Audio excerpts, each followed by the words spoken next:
ang uniformeng kupas na may bahid ng dahas. Dudublihin ko sahod nyo, wag na kayo lumihis ng landas. Hulihin nyo mga gumagawa ng masama, kahit pangalan ko nakataya. Akong bahala sa kaso nyo, basta kayo ang nasa tama. Pero ano ang isinukli? Bakit kayo nagpunyagi? Pinakain nyo sa mga estranghero ang 80 na lolo'y parang may mali. Pagkatapos ay angat ang inyong moral na dating mabababa.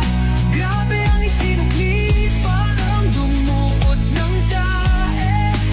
Tapos nilagay sa kamay, sabay sampa.